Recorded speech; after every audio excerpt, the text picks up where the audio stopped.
आजम नजीर तारड़ कहते हैं कि सदर ममलिकत को सूबाई असम्बलियों के इलेक्शन का ऐलान करने का कोई हक नहीं है। कौमी असम्बली इजलास से खिताब के दौरान कहा कि सूबाई असम्बलियों के इलेक्शन की तारीख का ऐलान करके उन्होंने आइन शिकनी की। वज़ीर दिफा ख्वाजा मोहम्मद आसिफ ने भी सदर को निशाने पर रख लिया। कहा, सदर के गैर आइनी इकदाम पर आइन सजा वाज़े करता है।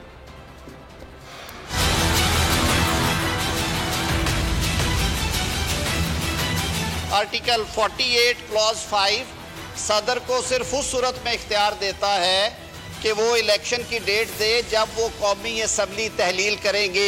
आपको ये इख्तियार किसी ने नहीं दिया कि आप अपने लीडर को खुश करने के लिए आइन से ये खिलवाड़ करें, और बार बार आप कर रहे हैं। इससे बड़ी जो है आइन की खिलाफ वर्जी जो है वो कोई नहीं हो सकती। गैर आइनी इकदाम उठाए जब जाते हैं उनकी जो भी सजा है इनके खिलाफ जो है उसके तहत कार्रवाई होगी। तो छतों के प्लस्तर जो है लस जाते है, मैं 2 महीने 1.5 महीने भी 6 महीने हो गए प्लस्तर नहीं रहता है। इस ईवान ने यहाँ से सदर मुंतखब किया था आरिफ अलवी, और आज उन्होंने जो हरकत की है, जिस चीज़ का उनको अख्तियार ही नहीं, आज उन्होंने ये फरमान जारी किया है कि मैं सूबाई असम्बली के इलेक्शन का ऐलान करता हूँ।